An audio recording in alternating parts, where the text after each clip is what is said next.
This is the Ryder and Lisa replay. Brought to you by Action Furnace. Fixed right or it's free. Underrated, having reusable grocery bags in your car for when you have to stop at the grocery store. There's nothing worse than when you go somewhere and they don't have bags available for you unless you have to pay for them. Well, and even like Sobeys has the paper bags if you want them, but like carrying paper bags in from the car to the kitchen sucks. Yeah, it's risky. You got to hold it at the bottom like a baby. Yeah, I hear you. Usually you're going in for like 3 things. You end up picking up 6 or 7. You need to purchase a bag. Next thing you know, you have 40 reusable bags in your house. Keeping them in your cart. Because, I think a lot of people do go grocery shopping and it's a plan. It's like, okay, when I get home, I'm going to grab my grocery bags. But not everyone's organized like that. Yeah, some people are like, oh, do we need something? Stop right now at the grocery store. So are you saying like just keeping like 15 grocery bags in your car? Yeah, at all times. Huh. Like restocking it. I even took some plastic grocery bags to the grocery store the other day. I've never seen that move before. But it was easy because I could put them in my pocket. Yeah. So I put like 6 bags in my pocket. Well, and it's convenient in case you have your dog if he takes a dump. That's true. You could use it for both of those things. Exactly. Or either of them, not both. Not please. both. No, don't do that. Gross. Oh, you came across a video you thought was fairly impactful. Friendships between single people and married people with kids are inherently unequal. Single people will pay thousands of dollars and spend months of their life celebrating married people and people with kids. There will be bridal showers, bachelorette parties, weddings. There will be baby showers. There will be birthday parties. There will be money spent, and that will never be reciprocated if you are single. They will never spend a month celebrating you or thousands of dollars on you. And it's because our society values those who are married and those who have kids more than they do single people. So no matter how much you love your friends, the relationship is inherently 100% unequal. Interesting perspective, especially if you're going to somebody's second wedding. And you're still single, and you're like, oh, do I have to give you a gift again? I have to MC a buddy's wedding for the second time. Like, I want to charge him this time. Yeah. I didn't charge him last time, obviously, but you can use the same notes. Just make sure you change the Exactly. other person's name. But I see how this is a frustration for people who are like always single too, because some people just aren't into relationships. They like flying solo, and for them, you're constantly celebrating other people's love. And maybe they're okay with that, but when you really break down the money, can get expensive, hey? Whoa. Like, especially if you're the single friend, quite often you probably lean in on your friendships more and would be more likely to be in a wedding party too because of that. Like, I think of, my really good friends that are married and have kids, and we're too busy to talk all the time. Yeah. You know what I mean? Whereas my single buddies, I know will be there to watch the Oiler game or have some disposable income maybe because they don't have kids to go to a game or to, spur of the moment head to Mexico. So I think this is just a good reminder if you're listening right now and you are the one that's married that your friends have spoiled in the past. If there is that single friend that's always been there for you, if their birthday's coming up, spoil them. Take them for dinner. Yeah. Buy them something nice. Well, and you were even saying like when you get to a certain age, there's a lot of people that are like, I don't want to talk about my age. They don't want to celebrate it or whatever. Well, exactly. Like you would think some of the big birthdays, like 40, people are like, no, don't tell anybody. Stop talking about it. So maybe you just got to slide them a gift secretly. Totally. Funny pet names is what we're talking about at 780-784-7107. We're joined by Lindsay, who works at a vet clinic. What are some of the funniest names you've come across? So there's a cat named Lord Nelson White Pants. And a dog named Vicious Waffles. Ooh, those are your 2 favorite? Yeah. What kind of dog is Vicious Waffles? Is he a mean-looking dog? Like a doodle. It's a doodle. Oh, my gosh. And then you said it was a cat named Lord Nelson White Pants? Yeah.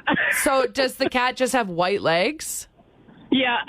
Okay, I love when people name their animals ridiculous things like this. Why not, right? Why not? Some great text rolling in. Margaret says, the best one I've heard is a little chihuahua named Bone Crusher. Okay, that is cute. Dan says, my best friend's cat name is Grandpa, which always cracks me up. Now, your dog's name is Gordon Marshmallow. Mm-hmm. Your daughter helped name him. So I got to pick the first name. She got to pick the last name. I love it. She went with Marshmallow because he's got all the colors that a marshmallow can be on him. Including brown for when they are he's like white, cooked. like half-cooked brown, and then he's got some black on him as well, so when you burn the marshmallow. Gordon's actually famous on Instagram. If you guys want to give him a follow, it's at Gordon Marshmallow. And it's so funny. We'll bring him to Premium Pet Styling. That's where he gets his nails trimmed, and they call him just Marshmallow, which is such a funny dog name as well. So consider naming your dog types of food. If I get another dog, I think beef dip is the contender, the front runner. Wouldn't you always want a beef dip?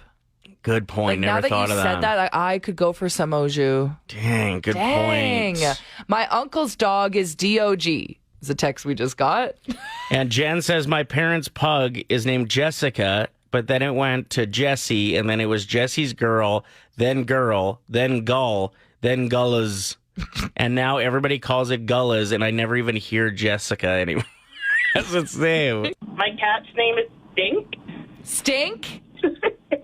Why did you name your cat Stink? Yeah. Because it was like one trip to the litter box, and that was his name. It was awful. Like, he could clear a room. Did you have a different name for Stink originally and then change it to Stink? I did. I called him Gunter, Okay. And then after one dump, it was Stink. and I call him my little stinky bum. My stinky pot. Stinky pot pie? Yeah.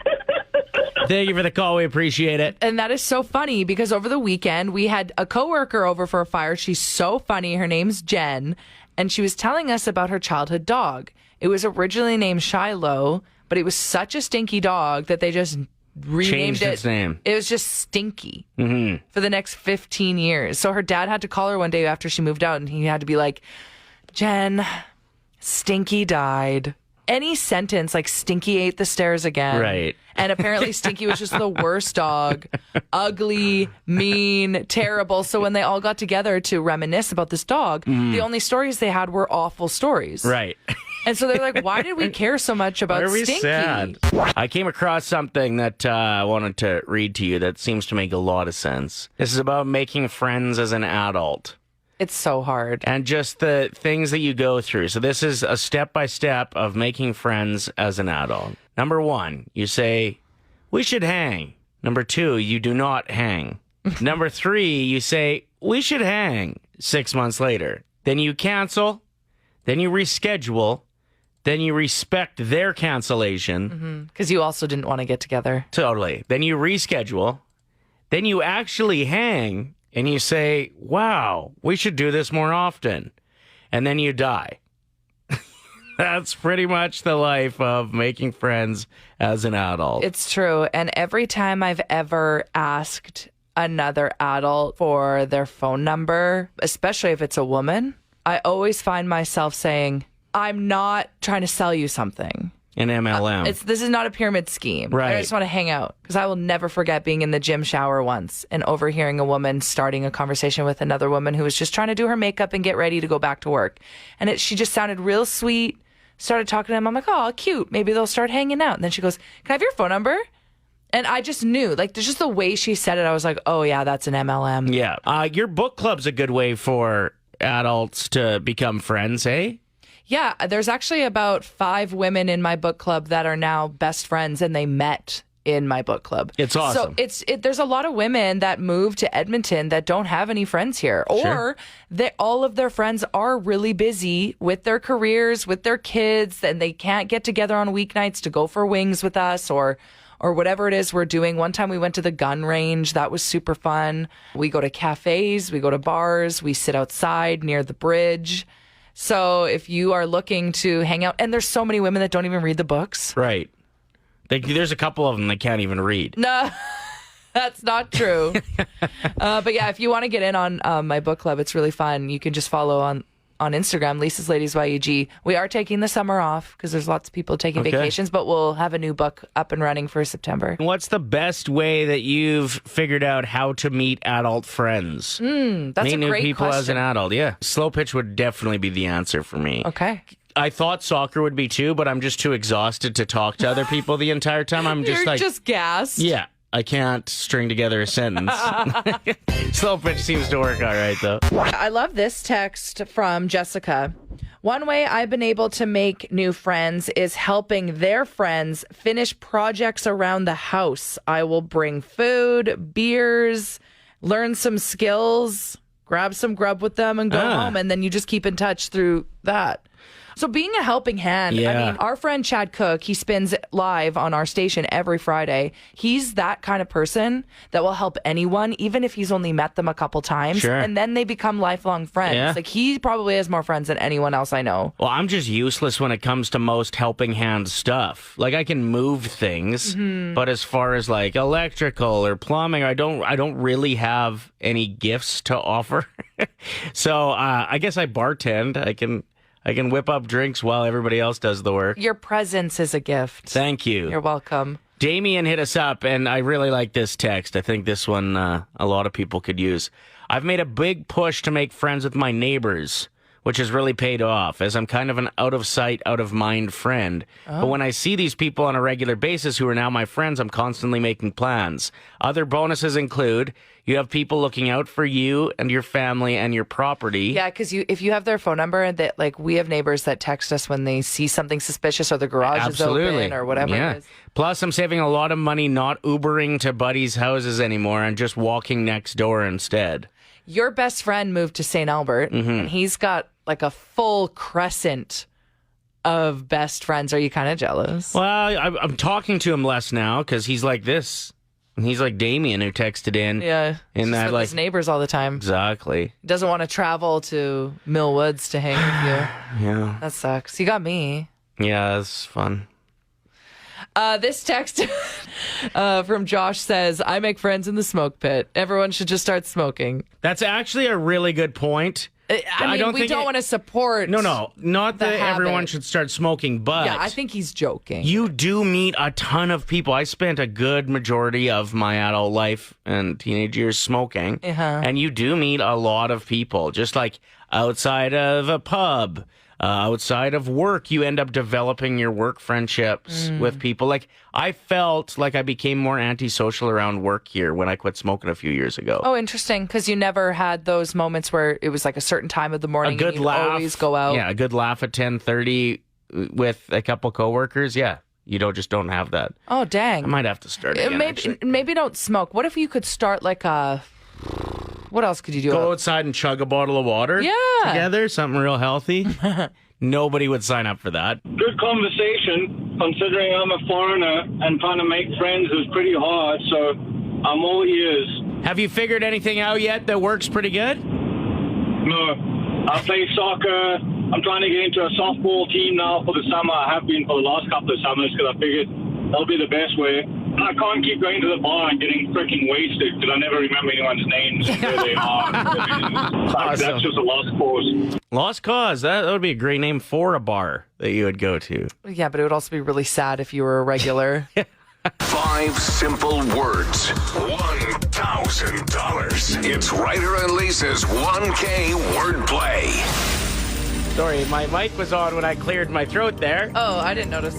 Everyone else did, I think. I'm just used to it. We're joined by Andrea, caller 7, who seems pretty excited. Am I right to say that, Andrea? Yeah. I'm so excited. All right. You've been trying to get through with this contest for a while? Forever. All right. Well, let's try to get you some money. Yes. So you're going to pick a teammate. We'll send them out of the room. Then we'll give you 5 words. You tell us the first word that comes to mind for each. And then we'll invite your teammate back in. They'll do the same thing. And for every word that matches, it's $25. If you get all 5, it's $1,000. Who's your teammate, Andrea? I'm picking Ryder. Okay, get out of here. Yes. Good choice, Andrea. Great choice. Lisa, you have really good words. Okay, let's do this. He is officially out of the room. The door is closed. Andrea, what is the first word that comes to your mind when I say Connor? McDavid. What about the word dough? Dough. Oh my gosh, dough. Sour? Oh, like sourdough? Yep, that's good. Ankle? Ankle. Ankle. Foot? Candle. Candle. Stick. And the last word, Andrea, what's the first word that comes to your mind when I say delivery? Mail. Love it. Okay, come on in, Ryder. Oh, gosh. No, we're not getting discouraged. There's money to be won. I believe in you. I believe in Ryder. We're going to make some magic right now. Are you ready, Ryder? Okay. I'm ready. What's the first word that comes to your mind when I say Connor? McDavid? That is correct. Okay. 25 bucks. People are picking me as their teammate just because you're picking the easiest words ever. I don't know. We'll see what you say when I give you the word dough. Bread? Ah! Sour. Ugh. See, That was my bad. you know what? I was thinking cookie. I thought that one would be an easy one. That's okay. That would be good, too. We're not going to win pizza. $1,000 today, but we could still win 100. Ryder, ankle. Ooh. Ankle. Sock? Foot. Okay. Let's make it $50. Candle. Candle. The way you word it, the way you said it the No, first time, I didn't say it in any way. is going to lead me to my answer. No, I think don't. All right. light, No. Stick. because you said candle like there's a I know. word after it. I screwed up my inflection. That's why I reset it. But no, candlestick. That would have worked. Yeah. Okay, so Andrew's got $25. Can you make it 50, please? Well, What's the first word that comes to your mind when I say delivery? I've got two answers. I'm going to say food. Oh, that's such a good one. That is a good one, but the answer was mail. That wasn't my other word was pizza. I must be hungry. Okay, I guess it was tougher than I originally thought today. Yeah, very tough. This is all my fault. Andrea, you still got $25. Oh, thank you, guys. Next chance to play is at 7:50 in the a.m. tomorrow morning. Play 107, it's Ryder and Lisa. We got something pretty awesome coming up with Edmonton Garrison Memorial Golf and Curling Club. We're very excited to be doing a Father's Day golf event. So it's on the Saturday, the day before Father's Day, and we're going to take a bunch of listeners and their dads out, or if they're dads, maybe a dad and their kid, and we're going to hit 9 holes and then have a barbecue after. So we're calling it Can't Putt This Father's Day Golf Game. So if you want in on this, you just got to contribute to our topic. We're going to be giving away these passes all week. Mm-hmm. So today we're talking about just total dad moves. My dad yesterday, love him so much. And I'll never forget when I first got my cell phone. Of course, I was on it too much. We all are. Mm-hmm. But my dad would always give me heck. He'd be like, get off your phone. You're always looking at your phone. And so I've made a point to put my phone away a lot unless I'm like filming my nieces and nephews doing cute things. Yeah. But other than that, I'm not texting anyone when I hang out with my family. I've definitely learned, especially after the pandemic of not seeing my family a lot, that I want to soak it all in. Sure. Now my dad's got a smartphone. Guess what he's doing the whole time we're there? He's on it. Well, he was ordering pizza last night. Yeah, for 2 hours. Won't let anyone else use his phone to order it quickly. 2 hours. He timed out twice. It swiped his order. He had to start over again. He's like calling my sisters because they're quote unquote late. I'm like, Dad, it's 4:00. Like, you don't have to order the pizza yet. Like, it's so funny. Awesome. Yeah. Total dad move. I've noticed the one I've started to do lately is look around while I'm driving. Okay, I've noticed that you do this. And my dad used to do that all the time. I remember going on road trips, or even he would just drive me to musical theater, and he's so nosy. He's got to know what they're building, what's happening on the side of the road there, what this vehicle is, everything. I'm like, Dad, watch the road. I'm still watching the road. Barely. Your head's on a swivel. You're like a night owl. My grandpa used to do this, and he was like treacherous on the roads because of it. He would drive 30 kilometers down on the shoulder of a major highway, just because he'd be checking crops. He'd want to see how the crops are coming, what they're looking like that year. Sandra wrote in saying, my husband is terrible for riling up the kids right before bedtime. Yes. There's a lot of times where dads get home, they've had a long day at work and they're excited to see their kids, but they're just so bad at timing when to start wrestling with the kids, chasing them. Worth it, You've got a story about your dad hurting himself? Fire away. So my dad this weekend needed a longer drill bit. Yeah? And he tried to break the handle off of one of his screwdrivers. And he hit it once, didn't break, hit it again harder. Thing broke, went right into his leg. Oh, no. Yeah, so he didn't go get it checked out first of all, but then he went to sleep that night and then woke up in the morning and could barely move his leg, so his girlfriend told me he had to go to the hospital. Classic dad move. I don't need to go to the hospital. I'm fine. I was like, why did you do that? Like, I know a guy who decided one night after drinking heavily, he's a dad as well, an older dad, that he was done with his braces. He had adult braces, so he went into the garage to try to take them out himself. He ended up pulling out 2 of his own teeth. With pliers. Ouch. I couldn't even imagine the pain of that. Do it yourself, dads. Yeah.